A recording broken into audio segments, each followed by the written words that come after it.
প্রিয় বিএনপির বন্ধুরা, সবাই কেমন আছেন? আশা করি ভালো আছেন। আসলে গতকালকা ঢাকা বিশ্ববিদ্যালয় ডাকসু নির্বাচনের পরে ফলাফল দেখার পরে আসলে একটু মনটা খারাপ লাগছে। আবার আসলে একদিক দিয়ে মনে করি ভালো হয়েছে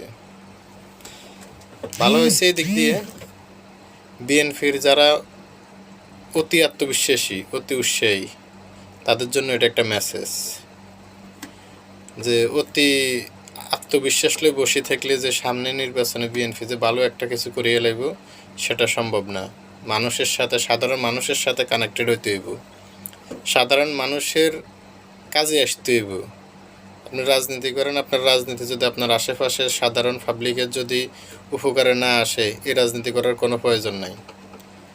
আর যারা প্রকৃত বিএনপি, তাদের কাছে আমার একটাই অনুরোধ, ভাই আপনার আশেপাশে যার কারণে বিএনপির নাম খারাপ হয়, যেই লোকের কর্মকাণ্ডে বিএনপির বদনাম হয়, মানে বিএনপি নামদারি, তাদেরকে সবাই মিলে তাদেরকে প্রতিহত করেন। এই লোকগুলোর কারণে বিএনপি ধ্বংস হইব।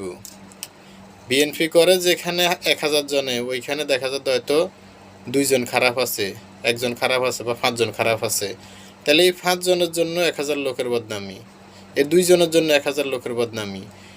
এই 2 জনেরও যদি 1000 লোকে যদি ছাবি ধরেন যে খারাপ কাজগুলো করা যাইব না, এভাবে চলা যাইব না, তাহলে অবশ্যই তাদেরকে আসলে আমরা ভালো পথে আনা সম্ভব।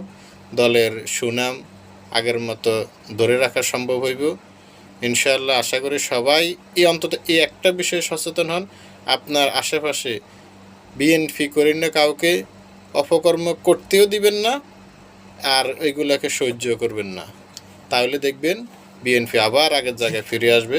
শহীদ জিয়ার গড়া দল ইনশাআল্লাহ সাধারণ মানুষের ভালোবাসায় 2026 সালের ফেব্রুয়ারির নির্বাচনে সরকার গঠন করবে ইনশাআল্লাহ।